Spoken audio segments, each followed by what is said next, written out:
مسارولای کردستانا مسا چرای گشترانا مسارولای کردستانا مسا چرای گشترانا آره نجین هنای شورش مساجین ای گزیهانا مساجین ای گزیهانا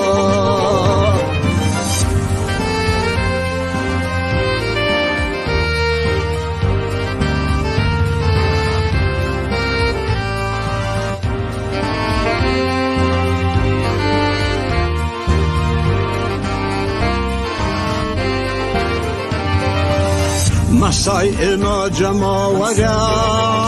مسای ما جماورا مسا شقامی سنگرا مسا شقامی سنگرا مسا کانی ترسنگان دیدی دشمن بوداروان مسا کانی ترسنگان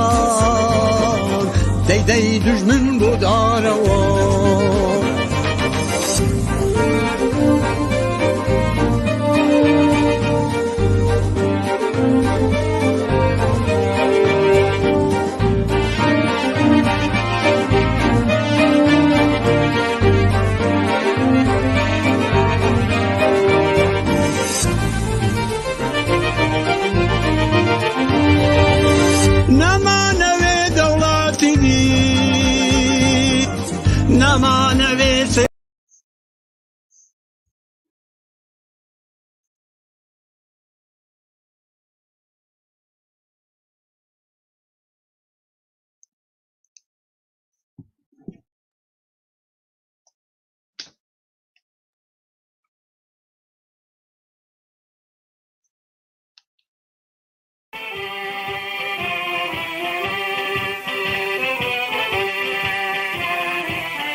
Balena den baleni sur, la descargaini nikur, ageri koda gesini, rishei zolmuzo bendi, ageri koda gesini, rishei zolmuzo bendi, Kotiali toy awa.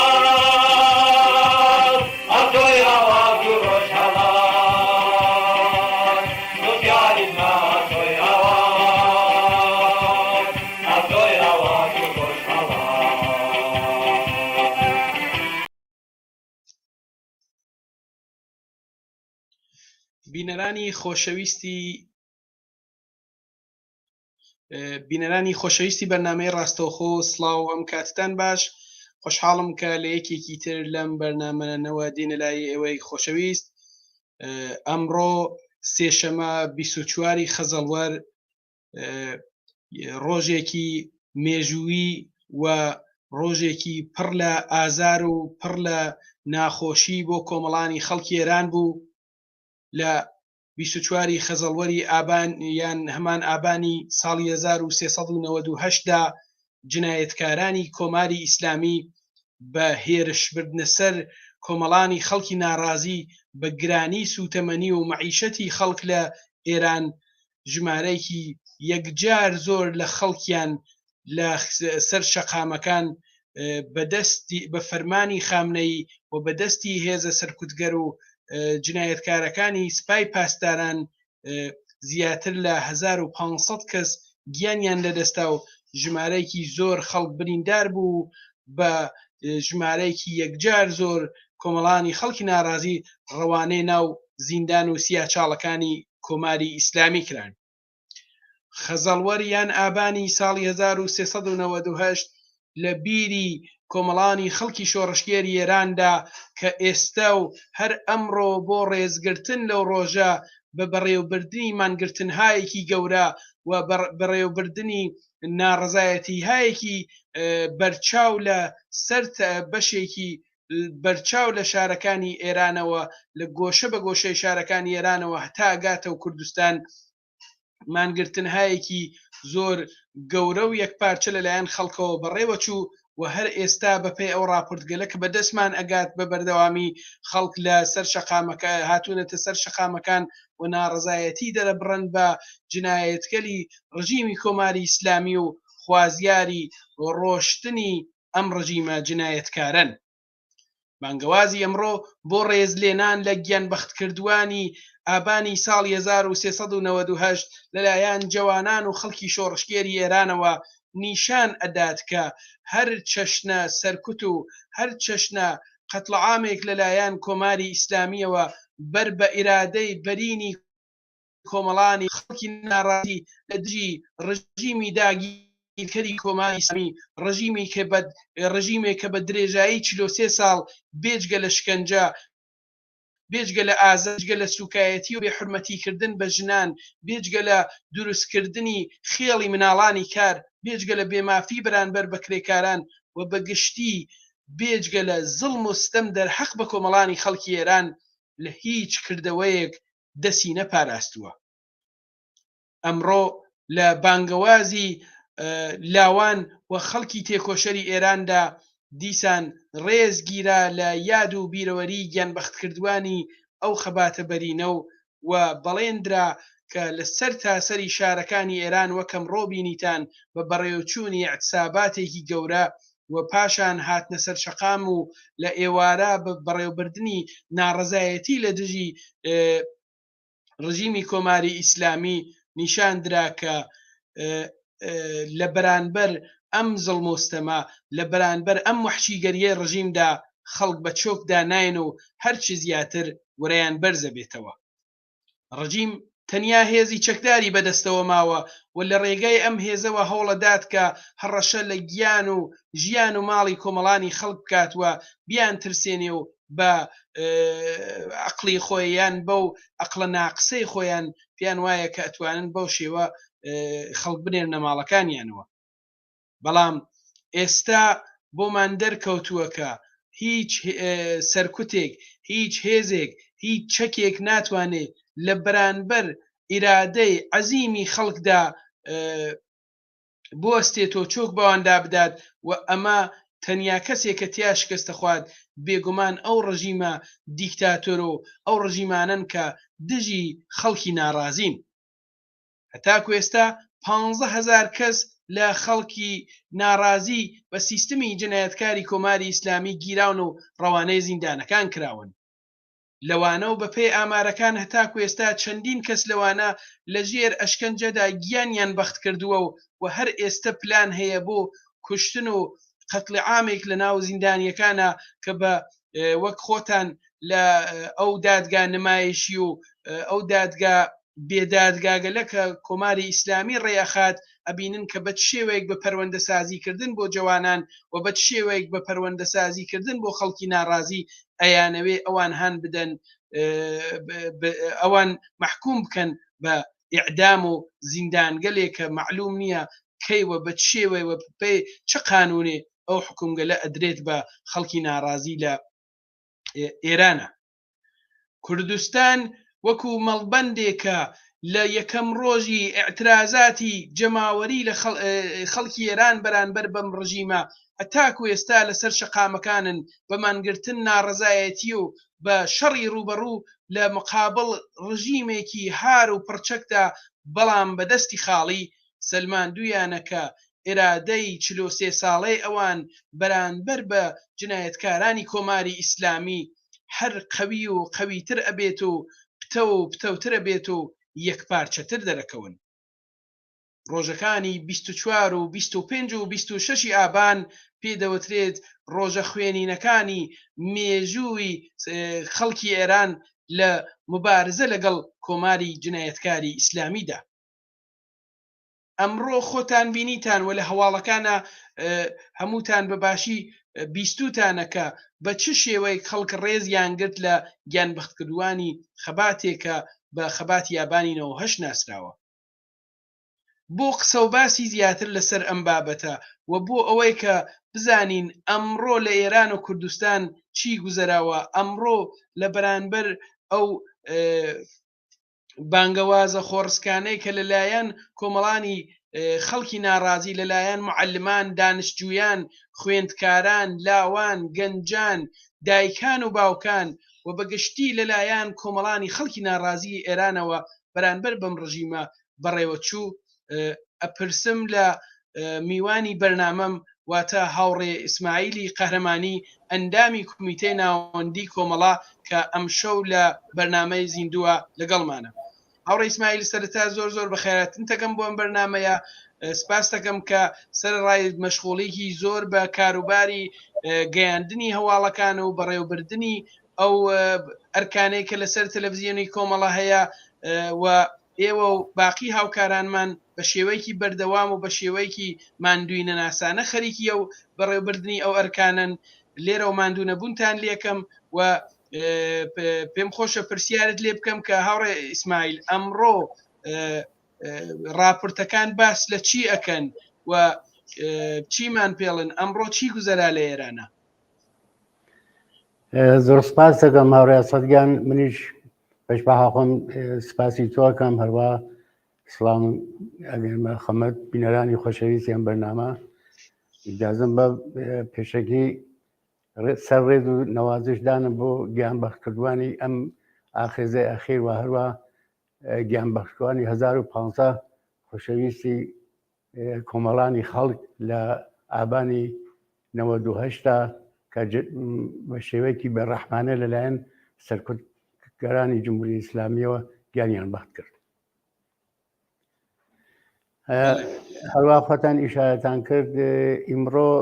بەڕاستی مردم ئێران نیشانیاندا کە یەک پارچە یەکجەهەت و هاودڵ و هاونەزەر ڕژیانە سەر خیابان بە ئەتسابەوە بە تەزاهوراتەوە بە شێوەگەر مختلف کە دایسە لە خیزشکە ئەخیرا کە بەڕێوانبەرگە نیشانیاندا کە بەڕاستی دڵسۆز و فەداکارانە و لێبڕوانە خەریکن ئێدامەی ڕێگەی ئەو گیانبەختکردوانان کە لە ساڵی 98 لە ساڵانی پێشووترا بۆ بەدەستخاوەردن ئازادی بەرابەری بۆ ئاسایش و شادی بنیامەکان ئەم کاریانە کردووە بە ئەتسابات گەورە لە شارەگەر گەورە لە تارانە، لە مەشهەدا، لە شیرازدا و هەروات تەواوی شارەکان کوردستانە ئەتساباتی گەورە و بەرچاو چوو لە فرێک دانشکاگەرە دانشجووەکان و هەروە دانش ئامۆزان پڕشور و شجاع و هەروە ژنان توانیان لەم ئیمڕۆژ تواو ئەرک و نیشانەی هاوبەستگی خۆیان نسبەت بە گیانبەختکردوانی ئابانی 98 نیشان بن و نیشانیاندا کە بەڕاستی ئەو گیانگارە کە بەختیان کرد بووە باعث ئەوە کە ئاویاری ئەم شۆڕەشەوە ئەم مبارەزە ئاویاری بکردێ و ئێدامە پەیا بکات.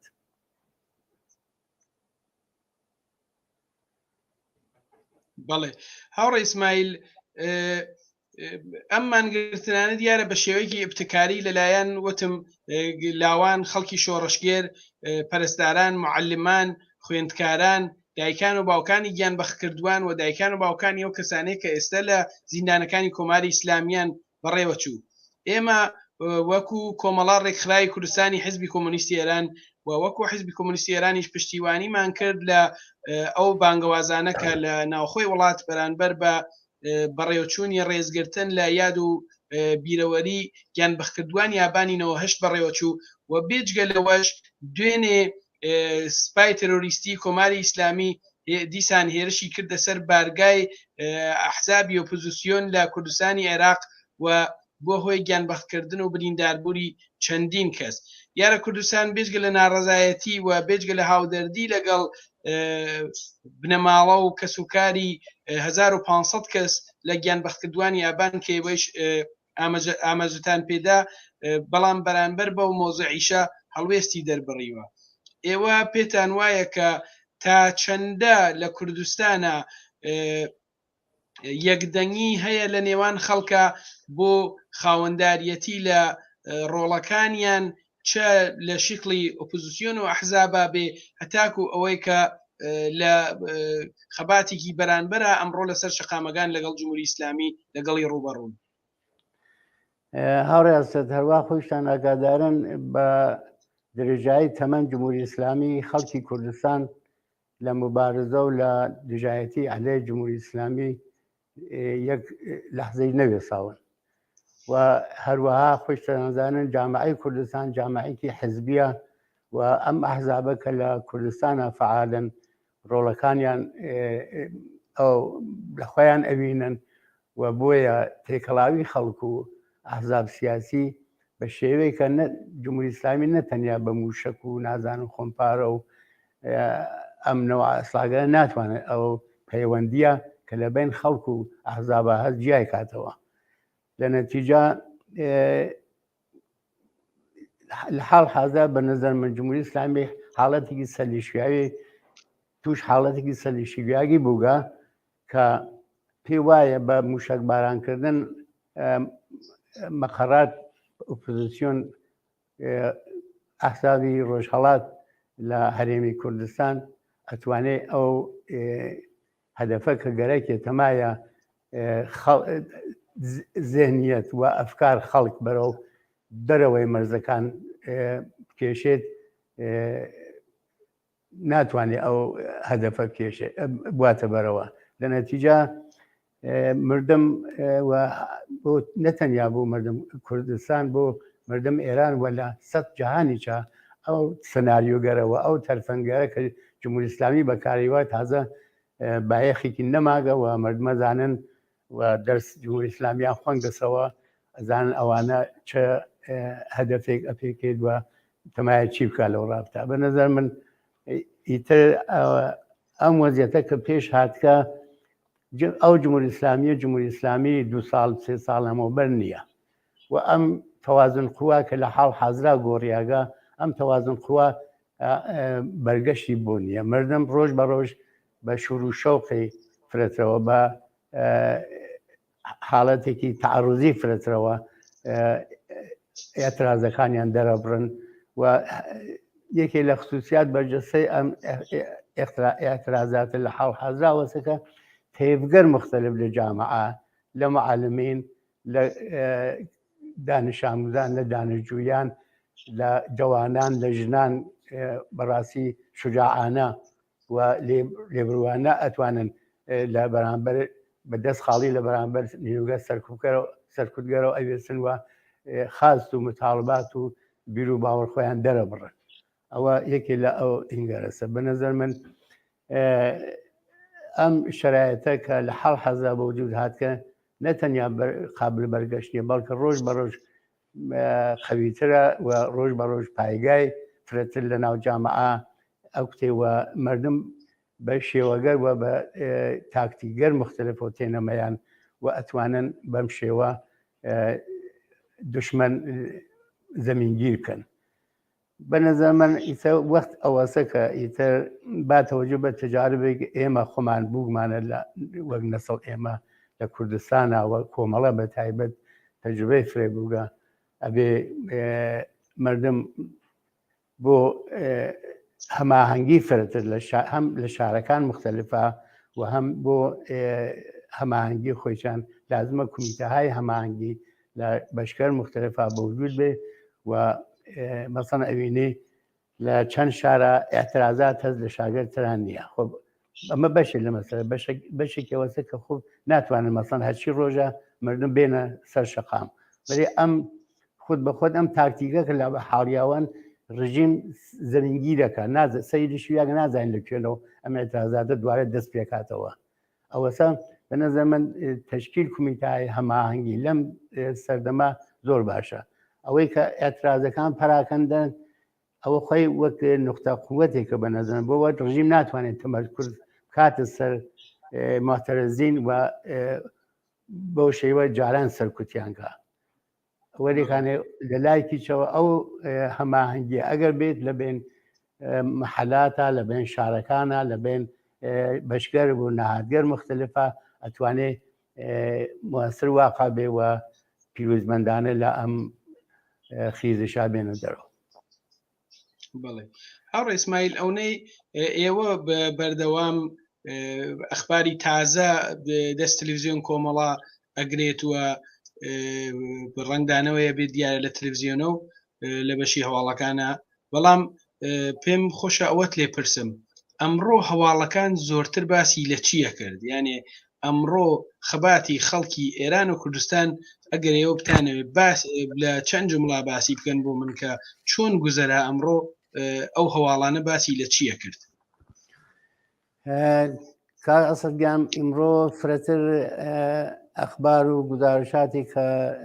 پێمانگەیگە و لەسەر تۆڕە کۆمەڵایەتیەکان بڵاو بگەسەوە نیشانەی لە ئێتسابات عمومی لە شارگەر گەورەی ئێرانە بووگە و لە شارگەر کوردستانە، هەروە ئێترازات لە دانشکاگەر مختلفە و هەروە لە شاگەر مختلفە ئەمانە خەوەرگەری بەرچاو بووگە کە ئێمە گردنمانەوە نەکازمان داگستەوە. جالەوە بەحاڵ مردم بە شوور و شەوقەوە خۆشبەختانە لە ئەم ئێتسابات و ئێترازادانی ئیمڕۆ بەشداریان کردگەوە توانێت نیشان بن بە جمهوری ئیسلامی کە ئەو هاوبەستگیە کە لەبێن مناتق مختلفە وەریا ئوستانگەر مختلفە و یا شارگەر مختلفە بەوجود هاتکە و ناتوانێت جمهوری ئیسلامی توانای ئەوەی نییە کە بتوانێت ئیتر بەو شێوەی جاران اینکە هەرچەند یعنی هیچێکی بۆ نەماگەستەوە جمهوری ئیسلامی بەغێرت سەرکوت بەغێز ئێرعاب و وەحشەت پەراکەنی ئەمانە وەلێکانێک خۆشبەختانە لە حاڵ حەزرا مردم ئەو جەویانە شکانگەم شجاعەت بە شجاعەتەوە و بە شەهامەتەوە هاتنە سەمەیان و ئەتوانم بێژم نەتەنیا هین عقب نشینیانە بەڵکە ڕۆژ بە ڕۆژ فرەتر تعڕض دەکەن و بووگەچە باعیسەوە کە لە سەف نیروگەر ڕژیم تەزەزول ئیجاد بکرێت و ئیسە ممکنە ئێمە ئەخباری تا هینمان نەوێت لەون ڕاتە، بەڵام نیشانەکهایەکی دیارەکە ئەم حرەکەتەکە لەلایەن بەتایبەت ئیمڕۆژ بە خاتر یادبوت گیانبەرکردوانی ئابان 1970 و بە شێوەیەکی هەماهەنگ و یەکدەست لە شارگەر مختلفە و چوە بەرەوە بەنەزانەوە نیشانێکی زۆر پێشڕە و پێشرەفتەی لە مبارزات مەدەنی و هاوبەستگی مردم ئێرانە لەسەراتە بەتایبەت ئەگەر لە بیرمان بێ مەسەن جاران لە کوردستانە کە بە وتم ئیشاریشم پێکرد لە ئەوەڵە و هەر بە توولانی بوون درێ جمهوری ئیسلامی مردم کوردستان ناڕازی بووگن دش بە ئەو ڕژیمە هەمیشە معتەرض بووگن مبارزیان کرد، بەڵام ئیسا خۆشبەختانە ئەو هاوبەستگیەک لە بین شارەکان و لە بین مردم ئێرانە بە وجود هات کە جێگەی خۆشحاڵی و جێگەی ئیتکای فرەترە لە مبارزە. بەڵێ زۆر سپاس هاوڕێ ئیسماعیل، دێمەوەلات ڕۆین میان بەرنامەیەکیان کلیپێکە بینین و دیسان دینەوە بۆ درێژدان بە قسە باسەکانمان لەگەڵمان بن.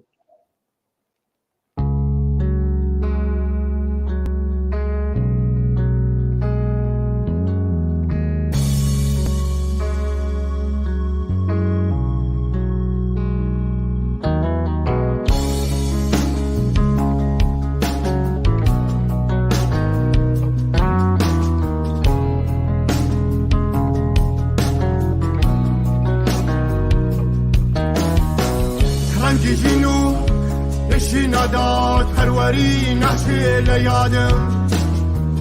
ئەو دەمەی من بوو لە تێنان هەر هەوڵەدەم بێکارێکم من لە ژێری حکمی ناداد هەروەری و بەشبڕان وا دەیڵێمەوە دەنگ هەڵبڕن بەرنەوە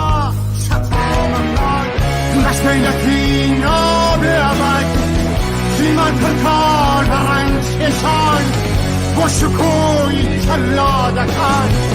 ئەی هەوڕیا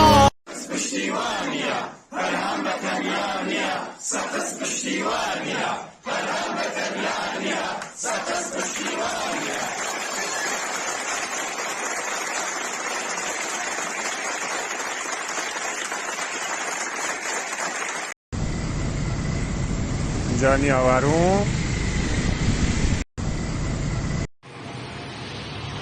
ئێوە سێشەممە 24 ئاڤان اعتصابی سەراسەری درود بە شەرەف خەڵکی سنێ هەمیشە سەربەرز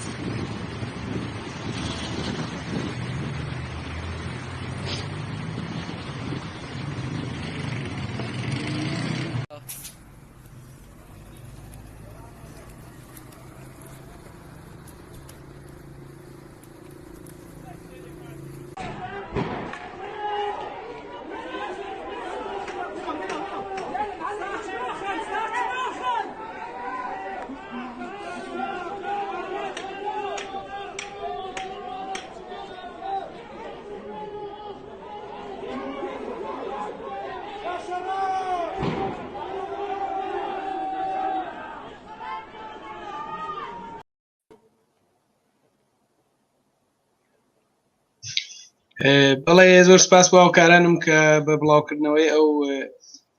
چەند کلیپەوە ئەو چەند راپۆرتە تەسویریە لە شارەکانی ئێران و کوردستان وەک لە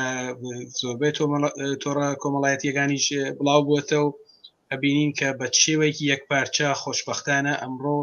لە بەشێکی نەتەنیا لە کوردستان لە بەشێکی زۆر بەرچاو لە شارەکانی ئێرانیش هاوپشتیەکی بەرین لەگەڵ بۆ ڕێزگرتن لە خەباتی گیانبەختکردووان یابانینەوە 28 و خەباتی خەڵکی ئێران بەڕێوەچوو ئەو ڕێسمایل بەخێر بیتەوە دیسان بۆ لامان کۆمەڵە و حزبی کۆمونیستی ئێران دوو ڕاگەیاندنیان ئەمڕۆ دەرکردووە بۆ پشتیوانی لە ئەو خەباتەی خەڵک لە ناوخۆی وڵات و لە ڕاگەیانەکانیان پێیان داگردووە لەسەر هەرچی زیاتر یەکپارچەیی هەرچی زیاتر اتحاد هەرچی زیاتر هەمبەستگی خەڵکی ئێران لە مقابل پلانەکانی کۆماری ئیسلامیدا و ناوایان لە خەڵک کردووە کە بە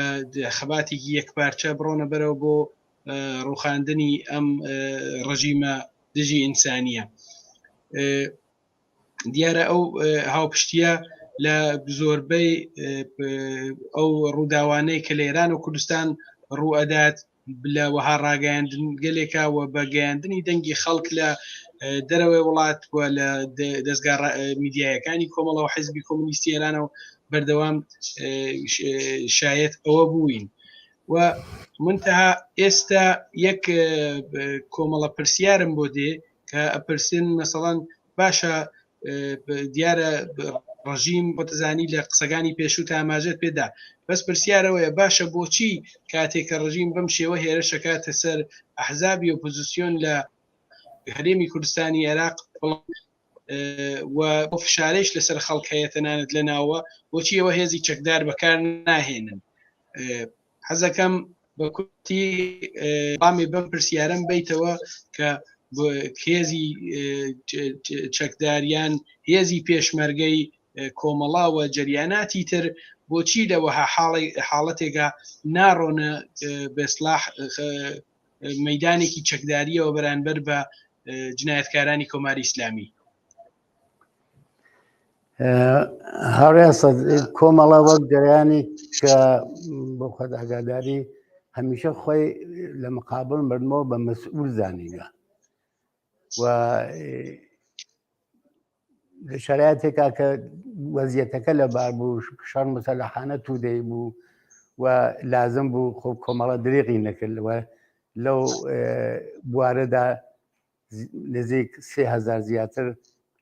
پێشمەرگە و ئینسانهای کۆمونیست و فەداکاری گیانیان لەدەستا وەلێ ئەمە بەشێک لە مەسەلەکە بەشێتر لە هینەکاوەسەکە مبارزات مەدەنی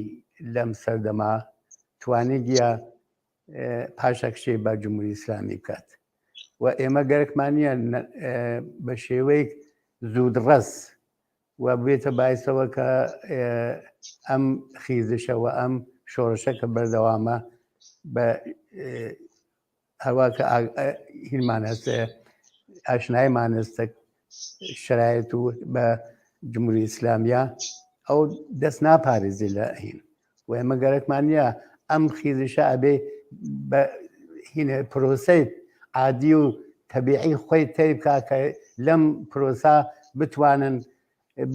تەجربە کەس بکەن ڕەهبەران واقعی بار بێن و نەهاتگەر و تەشەکولگەر تودەی بەوجود بێت و بتوانن لەم تەریقەوە کە بەشێ لە مبارزەی ئەم مردمەسە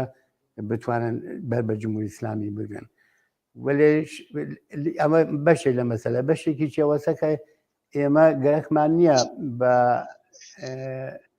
هەناردن پێشمەرگە یا بەها بە ئیسفادە لە نیروی نظامی خۆمان شرایەتێکی ناخۆش بۆ مەرزەکان هەرێم کوردستان بە وجود بێنین مردمێک کە لەم مەرزگەرا خەریکن زندیەکەن بە تۆر تەبیعی هەم مورد حمڵەی موشکی و بۆمباران و تۆباران تورکیا لە لایکەوە لە لایکیچەوە جمهوری ئیسلامی قەرارەگرن بەڵکە ئەوە بەشێک یەکێ لە مەسایلێکە کەیمە لە بەرچاومانە بەسێکی چی ئەوەسە کە ئێمە خۆمان بە مەسوولە زانین لە مقابڵ ئەو مردمەوە کە نەوینە باعثەوە کە حرەکەت تێ بکەین ئەو حرەکەت ئێمە نامەسئولانە بێ و بتوانێت زەرەر و زیان بە مردم بگەیت. بەڵێ ئەلبەتە هاوڕێ ئیسماعیل خۆت زانی ڕژیمی کۆماری ئیسلامی بۆ پلاندانیان یان بۆ نەخشەکێشان و بەلا ڕێیابردننی ئەفکاری عمومی پێ وایە خاوەن ئەزمونە مەسەڵەن پێ وایە بە ئەم کردەوە تەرۆریستیانە کە ئیکات لە دژی ئۆپۆزیسیۆنی خەڵکی ئێران لە هەرێمی کوردستانە و خەڵکی کوردستان لە هەرێمی کوردستانە بەو شێوە ئەوێت بێسلاح کارێک بکە کە ئەوان تحریک بکە کە ئەقداماتی بێسلاح پێشمەرگانە بکەن و بیان و بگرێتە دەستیەوە بۆ قەتڵ عام و سەرکوتی هەرچی زیاتری کۆمەڵانی خەڵکی ناڕازی لەناو شارەکانی ئێرانیشە بەڵام بە خۆشحاڵیەوە یەکدەنگی و یەکپارچەیی ئۆپۆزیسیۆنێکی بێسلاح عەلەنی کە لە هەرێمی کوردستانی عێراقا ئێستا خەریکی کار و هەڵسوڕاون ئەو پلانەی ڕژیم پوچەڵ کراوەتەوە و ئەو ئەیەوێ بڵێ ئەوە وەک چۆن لە ڕێگای بێسلاح کاناڵەکان خۆیە و هەر لە ناوخۆی ئێرانەوە بگرە هەتا دەرەوەی وڵات و کەسانێک یان نێرێ بۆ دەرەوەی وڵات بۆ کاری تەرۆریستی و جاسووسی باسیەواکەن کەەوە ئەو ئەحزابە خەڵکیان تحریک کردووە و ئەوانن کە کارێکەکەن نائارامی لە ئێرانە بێتوانە و بەم شێوەیە گەلێکیانە پلاندا بڕێژن بۆ قەتڵعامی خەڵکی ناڕازی و بەتایبەت خەڵکی کوردستان کە دیارە خەڵکی کوردستان زۆر بە وریاییە و جەریانات و ئەحزابی ئۆپۆزیسیۆنی شەر بە هەمان وریایی و بە هەمان حساسیەتە و ئەو پلانە پیسەی ڕژیمی کۆماری ئیسلامیان خونساوە کردووە. پێتان وایە هاوڕێ ئیسماعیل لە بێسلاح لە شارەکانی تری ئێرانە ئەمڕۆ بێجگە لە مانگرتن ئایا ناڕزایەتی هایەکیش بووە ئایا خۆپیشاندان هایەک لەلایەن دانیشتوویانەوە یا خەڵکی ترەوە بووە بە پێی ڕاپۆرتانەی دەسێوەی گرتووە؟ بەڵێ لە فرێک شارەکانە ئەم ئێترازات و ڕاپەیمایی بووگە و لە فرێک دانیشکاگەرە ئێترازات و تەزاورات بووگە تەنیا ئەوە نەوگەکە ئێستابی عمومی کرد و حتا بازاریانیش کە لە شاگەر مختلفات دوکانیان بەسکە و تێبگەر مختلف لە جامعە لەم ئێترازاتە بەشدار بوومن ئەوە بەشێکی بەڵام لەسەر ئەو مەسلەی پێشوەکە لە ڕابطەتێک ئۆپۆزیسیۆن کوردستانە و وەختە ئەم مسائلە کە جمهوری ئیسلامی باری تێرێ ئەزانی خۆ لەوەی چۆ ئیشارەم پێ کرد بەڕاستی جمهوری ئیسلامی خواهان ئەوەسە کە بەشکەم ئەگەر لە لایەکەوە تەقەیەک هەڵسێت ئەمانە کا بە امتیازێک بیکا بە ئامازێک کە مردمی پێ سەرکوتکە بۆیە ئەژم کۆمەڵە هەمیشە جریانی بووگە مەسئول بووگە لە مقابل گیان مردما لە مقابل زندگی مردما و گەرەکی نییە بە حاڵەتێکیوە یا بە حرەکەتێکی وە جمهوری ئیسلامی وادار کاکە ئەمە بەتایبەت لە منتەقەی کوردستانەکە ساڵهاز منتەقەیەکی ئەمنیەتیە بوو جمهوری ئیسلامی پادگانێک کە بە لێشا و نیرو نظامی ئەسلاحەگەر نازانم سەنگین و بە هەموو شێوێک لە کوردستانە بە قەرارگای حەمزەوە نازانم قەرارگای کوێنەوەمانە دامەرزیاگەوە حاڵەتێکی پادگانی گرگە بەخۆی متاخۆ ئیسا خۆشبەختانە خۆ ئەمە بێژین کوردستان نیروی مسلحی ئۆپۆزیسیۆنی هەز نازانم ئەحزاب مخالفی هەز خۆب لە شارەکان ئێران ناچی مەسەن لە یەزدا لە کرمانە لە ئیسفەهانە لە شیرازە بە بەهانەگەر مختلف ئەو مردمەگرێت واداریان نەکات بە ئێترافات ئیجباری نازانم پەروەندە سازیان بۆ ئەکات بالاخرە بە شێوەگە مختلف جمهوری ئیسلامی خەریکە تەوتا و خەریک پەروەندە سازی و سناریۆ سازیە بۆ فعالین کرێکاری بگرە فعالین فەرهەنگی بگرە فعالین ژنان بگرە ئەمانە گشتی تاکتیگەرێکە لەش بە شێوەگە مختلف جمهوری ئیسلامی لێ کەڵک بەرەگرێت و ئێستا بۆ سەرکوت و بگیر و بە من لە جامعە بڵێ بینارانی خۆشەویست لە ڕێگەی ئەو ژمارە تەلەفۆنانەوە کە لە سەر شاشەی بەرنامەکە بڵاو بێتەوە توانن پەیام و هەواڵ و هەر زانیاریە کە پێتان وایە لە تەلەڤیزیۆنی کۆمەڵە و ڕنگدانەوەی هەبێت بینێرن بۆمان بێگومان هاوکارانمان وەڵامی پەیوەندیەکانتان و وەڵامی نامەکانتان ئەدەنەوە و زیاتر کۆمەکەکە بە ڕازاوەتری و باشتر بەڕێوچوونی بەرنامەکانی ئەمەش دەستی هاوکاری هەمووتان بە گەرمی ئەوکشم هاوڕێ ئیسماعیل کۆمەڵێک لە هەڵسوڕاوانی دەرەوەی وڵات و کەسانێک کە بە بەردەوامی هەوڵەدەن لە تۆڕە کۆمەڵایەتیەکان دەنگی خەڵک بن لەلایەن سیستمی بە ئیسلاح جاسووسی ڕژیمەوە چ لە ناوە چ لە دەرەوە بە بەردەوامی هەڕەشیان لێکرێت کەەوە فلانە ڕستم بۆچی دانن ئەوە فلانە ڤیددیۆ بۆچی بڵاوەکەنە و نازانم ئەماکەین ئەواکەین ئەو من چەند پەیامێ دەستمی گرتووە کە ئاماژە بەواکەن کە لەلایەن دەستگاکانی ڕژیمەوە هەڕەشیان لێکراوە کە لە ئینستاگرام و لە تۆڕە کۆمەڵایەتیەکانی تر بەسلاح عکسی ئەو کەسانەی ڕژیم کە لەسەر شەقامەکان تەقاکەن لە خەڵک عکسەگرن لە خەڵک ڤیددیۆگرن لە خەڵک هاوکاری هێزە سەرکوتگەرەکانی ڕژیمەکەن بۆ ئەوەی کە زیاتر بتوانن سەرکوت بکەن و ئەوانە من لێرەوە دەڵێم کە ئەوانە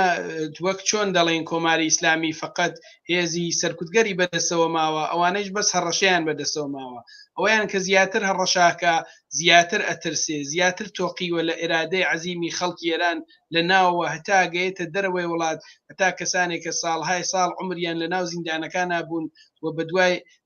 ئازادبوونیانە ڕویان لە دەرەوەی وڵات کردووە ڕویان لە خەباتی سیاسی بە شێوەیەکی حرفەیی کردووەوانە ئەو هەڕەشانەی ڕژیم دیارە هیچ کاردانەوەیکی نییە و بێگومان کەسانی گیژیان کە بە شێوەی علەنی لە دەرەوەی وڵات بن و تهدیدی هەڵسوڕاوانی سیاسی بکەن ئەو بینی و تانشکایەتیان لێکرێەوە بە شێوەیەک بەرخوردیان لەگەڵەکرێت کە تەنانەت مەجبورە بن ڕووکەنەوە لە بەسلاح دەمودەستگای ڕژیم لە ناوەی ئێران کامنتان لەسەرمە چییە پێتان وایە ڕژیم بۆچی مەسەڵەن سەرڕای ئەو قەتڵعامەوەی کە لە خیابانەکان بەڕێوەی ئەبا بەڵام لە دنیای مەجازی و لە تۆڕە کۆمەڵایەتیەکانی شاپەنابات بۆ هەڕەشەکردن لە هەڵسوڕاوانی سیاسی و فعالینی مەدەنی کاک عەسەد خۆت دەزانی بەرحاڵ لە دنیای ئیمڕۆژە ئەم تۆڕە کۆمەڵایەتیگە و ئینتەرنێت نەخشی فرێ گەورەی هەست لە هاوبەستگی یانەکە دروست ئیسفادەی لێ کردێ هاوبەستگی هاوچارە نووسی ئیطلاعات بەد و بەداڵکردن لە بین مردم دنیایچە تواشاکەی ئەم نەسڵە کە بەحاڵ ئێمە ناوی لێەوەین نەسڵی جوان کە لە حاڵ حەزرا ها لە مەیانە و نەسلێکە تەک ئەم پێشرەفت علموینا بار هاتکە لە نەتیجا جمهوری ئیسلامی بە بگیری وبەند و بە سانسۆرکردن و بە هەڕەشەکردنمانە ناتوانێت بەمە بگرێ مردم لەمە ئیسفادە نەکات و بەشێ لەم ئەمەسە کە بێژێ ئەمە بڤەز بۆ ئێوە ناوێ ئیسفادەی لێکن لە حاڵێکا مەسەڵ خۆیان بە شێوەیەکی بربڵاو لێ ئیسفاداکەن بۆ شناسایی فعالین بۆ پەروەندەسازی فعالین چه کرێکاری چە اجتماعی چە جوانگەر بە هەر شکل و شەمایلێکە ئەم ئینەکە ئەم نەتیجەی وەسەکە ترسیە نەتیجەی ترسیە نەتیجەی وەسەکە گەرەکی نییە مردم بەم هینە هەر تەمایە مردم بە عەسر حەجەر بیرکەنەوە نە بە پێشرەفت و بە علم و بە ڕۆشنبیری و بە چتگەر پێشرەفتەی دنیای ئیمڕۆژ. بەڵێ ماوڕێ سەل لە دەروەی وڵاتیش دیارە لە زۆربەی شارە گەورەکانی وڵاتانی گەورەی دنیا بە بەردەوامی لەو ڕۆژەو کە اعترازات و بێسڵا خۆپیشاندانە جەماوەریەکان لە ئێران لە دژی کۆماری ئیسلامی پێناوەتە قۆناغی شۆڕشیگی بەرینەوە لە دەروەی وڵاتیش بەردەوام ئەبینین کە لە زۆربەی شارە گەورەکانی دنیا خۆپیشاندانهایەکی گەورە بۆ پشتیوانی لە خەڵکی ئێران بەڕێوەچێت هەڵسەنگانتان لەسەرەوە یان ئەو هاوپشتیە لە دەرەوە تا چەندە توانێت کارساز بێت لەسەر نیشاندان هاودڵی و یەکپارچەیەک لە نێوان خەڵکا بۆ ڕوخانی ڕژیمێکی جنایەتکارێک و کۆماری ئیسلامی. هاوڕاستە خۆ دەزانی جمعیەتێکی فرە بەرچاو لە ئێرانیگەر لە کوردگەر لە فعالین سیاسی بە تایبەت لە دەرەوەی وڵاتەژین ئەوی نەبێت شتێکی دڵ خاستەی خۆیان بێ بەڵام بەنا بە شەرایەتێکە سیاسی لە جامعی ئێرانە بووگە بە حاڵ ئەمانە مەجبورن تەرک وەتەنکەن و خولاسە لە شوەگە مختلفە پەراکەندە بن و بتوانن لێنە زندگی خۆیان ئەداوە بن ئەمانە ئەوانەیە بە تایبەت کە فعال سیاسی بووگن بە حەڵ لە وەختخۆیە هەمیشە دڵیان لەلای مردم ئێرانە بووگە و هەمیشە توانی گیانە پشتی بە هەر شکڵی بۆیان کردێ لە ئێترازاتە لە ئاکسیۆنگەرەکە بەرگوزار بووگە بە شێوەگە مختلف بە ئێتراز بە سەفارەتگەر جمهوری ئیسلامی لە وڵاتگەر مختلفە هەمیشە دایان پشتیوان مردم لە ناوە بووگن و بەتایبەت لەم سەردەما کە ئەم خیزیشە بەربڵاوە لە ئێرانە ها لە جەرەیانە ئەتوانێت نەخش و جایگای فریان بێت بەتایبەت دەنگ ئەم ئێترازاتە بن دەنگ جوانان بن دەنگ ژنان بن دەنگ کرێکاران بن لە دەرەوەی و زمینەیەکی فراهەمە لە حاڵ حەزدا ئەوینین مەسەڵەن مقامات مختلف وەک دەوڵەت نە بەڵام ویجدانگەر بیدار و ویجدانگەر مردمی لە تواو دنیا فرس ئەوانە ئەزانم دەوڵەتەکان مەسەڵەن بەنا بە ڕەوابەت اقتصادی و مەنافع اقتصادی خۆیان فرەخۆیان ناندم بوارە بەڵام مردم عادی من تاوجێگە خۆم بەرخۆردم پێوەمانە بەڕاستی پشتیوانیەکەن لە ئەم ئێترازادە جا ئەوانەی کە فعال سیاسین یا بەهاڵ تەشکیلاتین یا هەرچی ئەتوانن لەم تەریقەوە هاوبەستگی مردم دنیا بۆ پشتیوانی لە ئەم ئەترازادە کە لێران هەست جەلب بکەن و بتوانێت بە شێوەیەکی هاوبەش و هاوبەسە بتوانن پشتیوانی لە ئێترازات و مبارزاتێک کە لە ئێرانە جەرانی هەست پشتیوانی خۆیان دەربڕن بە هەر لە حازێکەوە پێم وایە ئەگەر سازمان بدرگێت ئەم فعالینەوە بتوانن بە شێوەیەکی باش وە منەزەم ئەتوانن پشتیوانێکی باش و جایگا و جایگایکی تایبەتیان بێت لە ئەم مبارزاتە کە لێرانە هەست چون بالاخره وتم هەمیشە ئەمە ئەو کەسانگەرە دڵیاندا لای مردم ئێرانە بووگە دڵیان بۆ تەبەقەی کاریگەر بۆ جوانان بۆ ژنان بۆ تێگەر مختلف کە لە توول 43 ساڵ حکوومەت نەنگین جمهوری ئیسلامیە دەرکیان کردگە کە مردم لە ژێر چە زەجر و نابەرابەری و نائەداڵەتی کە ژیانیان مرگە سەر توش فەقر توش ئەتیاد توش مازەرەتە خوازم تەنفرۆشی ئەمانە بووگن موسیبەتهایی کە جمهوری ئیسلامی تووشی جامعە کردگە هەڵناشی لە ئەو حکوومەت ئەو حکوومەتەوە ئەو سیستم حکوومەتەوە ئەم تەیفەکە لە دەرە وڵات فرێکیان بنیامهای ئینقلابین فرێکیان بنیامهای شەریفن و هەمیشە دڵیان بەلای مردم ئێرانە بوو. بڵێ دیارە تا ئەو جێگەی هۆڵانەی کە بەدەست ئێمە گەیشتووە باسی ئەوە کات کە لە ڕۆژانی داهاتووە واتە لە ڕۆژانی لە ڕۆژی شەممەی هەفتەی داهاتووە کە ئەکاتە 19 مانگی میلادی لە زۆر بەشێکی بەرچاو لە شارە گەورەکانی دنیا زیاتر پێم وایە لە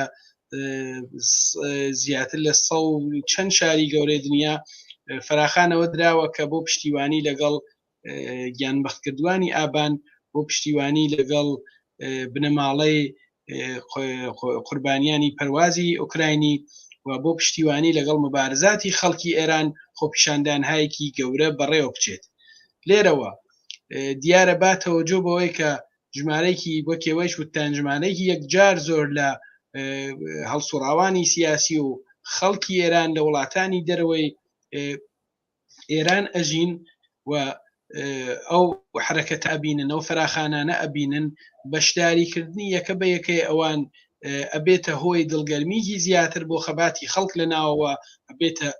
پشتگیریک بۆ معرفی شۆڕشی کۆمەڵانی خەڵک لە ئێران بە خەڵکی ئەوڵانەی کە تیا ئەژین و ئەم هۆکارە و ئەم کارە ئەبێتە هۆی ئەوەی کە زیاتر دەنگی خەڵک لە دەروەی وڵاتیش ببیستێت. ئەمڕۆ یەک شوێن تۆ پێیان ناکەیت کە لە وڵاتانەی بە تایبەت ئوروپا کە ژن ژیان ئازادی بە گویانە نەدراوێ چه بە زمانەکان خۆیان چه بە زمانە ئۆرجیناڵەکەی یانێ شۆڕشی خەڵکی ئێران ئەمڕۆ شۆڕشێکی ناسراوە شۆڕشێکە کە دەرکەوتووە بۆ خەڵکی وڵاتانی ترکە خەڵک لە ئێرانە تینوی ئازادیە تینوی بەرابەریە تینوی بەڕێوەبردننی دەسەڵاتە لەلایەن خۆیانەوە و ئەمڕۆ لە دروشمەکانی ژابینیمان کە خەڵک دەڵێ لە کوردستان تاجولفا قدرت بدەستە شۆرا ئەمانە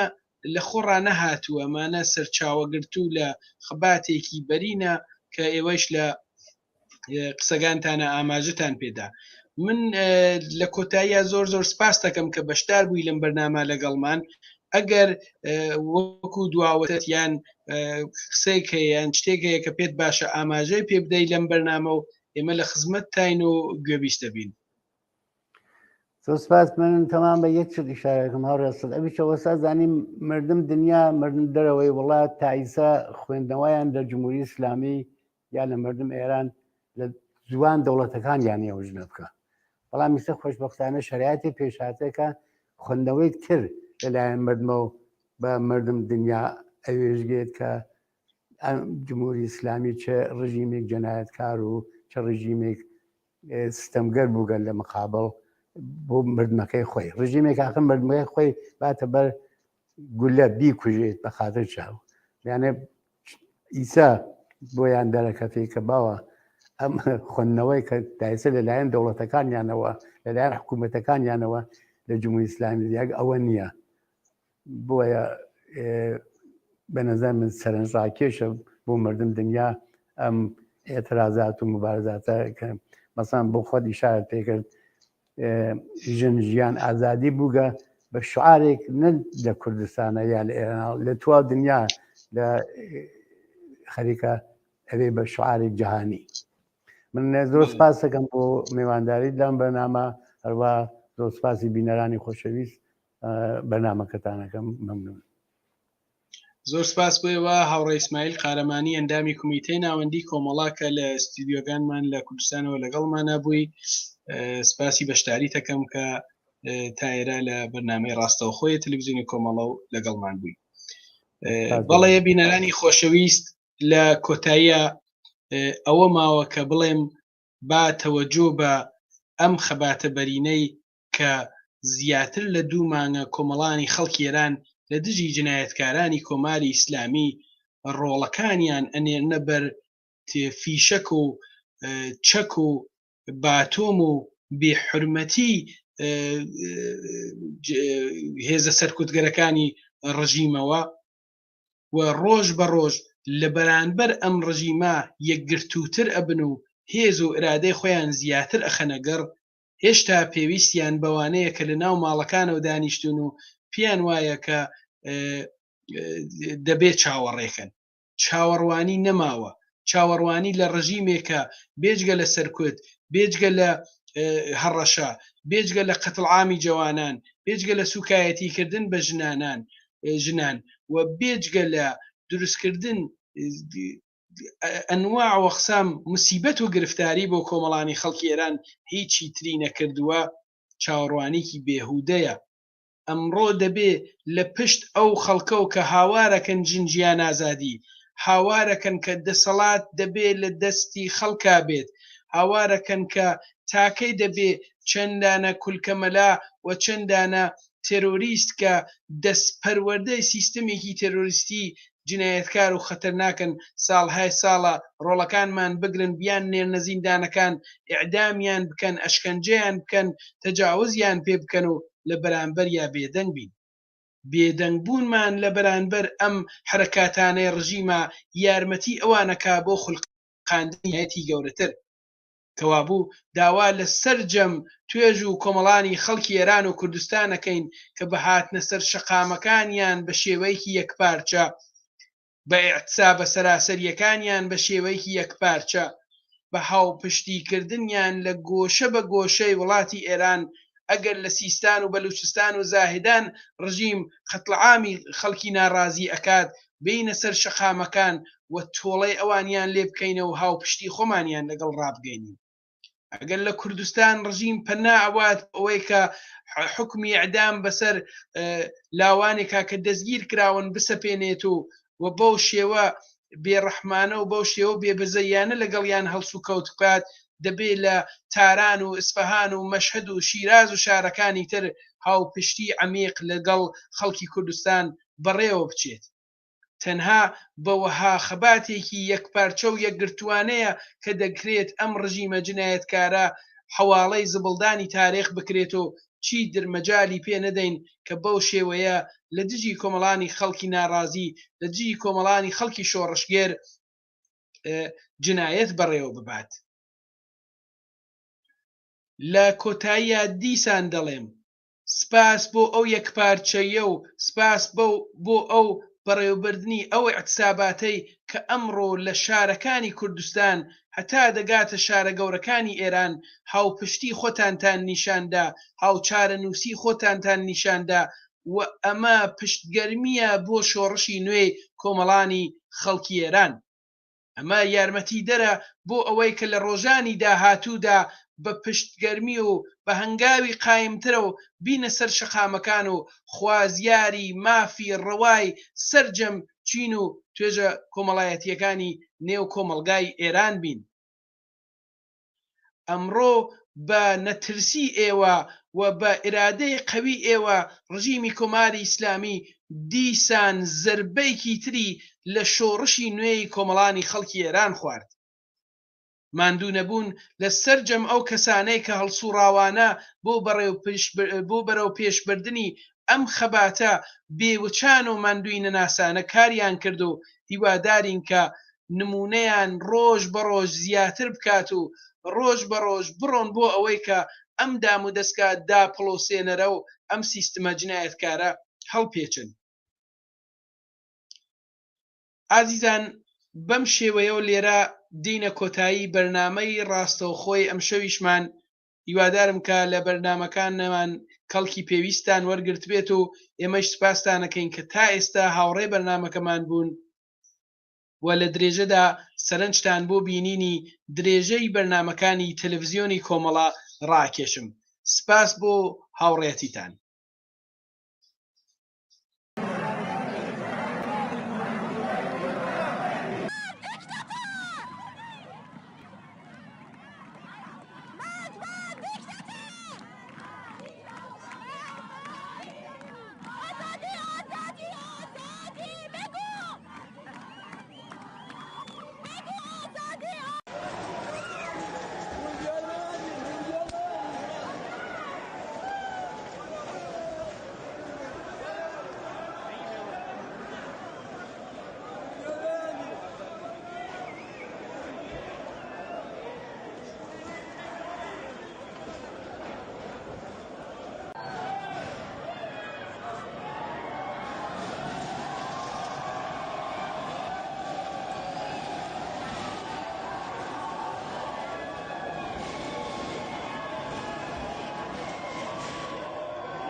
شارەکەم بۆکات! شارەکەم بۆکات! مرد بەر دیکتاتۆر! جاش! جاش! بەستەکە!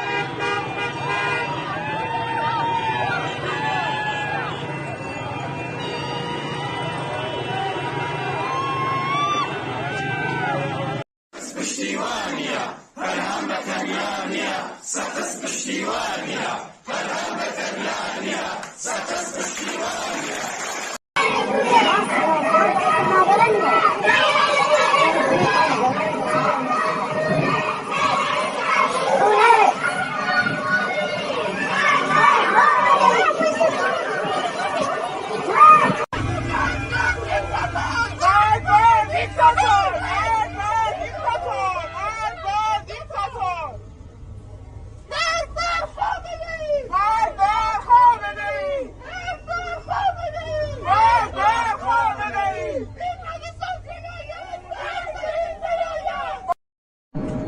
اعتصابات سراسری 24 آبان ماه ذوباهن اصفهان.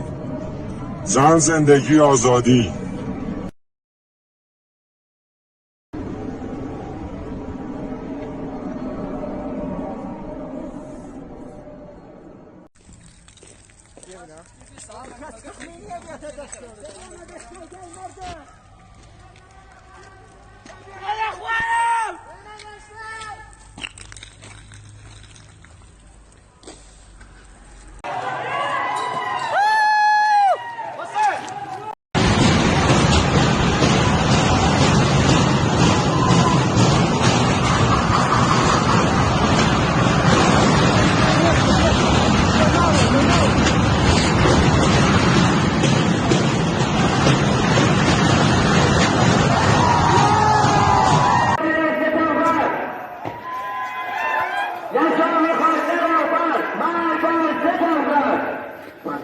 کامیاران 24 بن. نه شاه میخوایم نه رهبر. مرگ بر ستمگر. نه شاه میخوایم نه رهبر. مرگ بر ستمگر.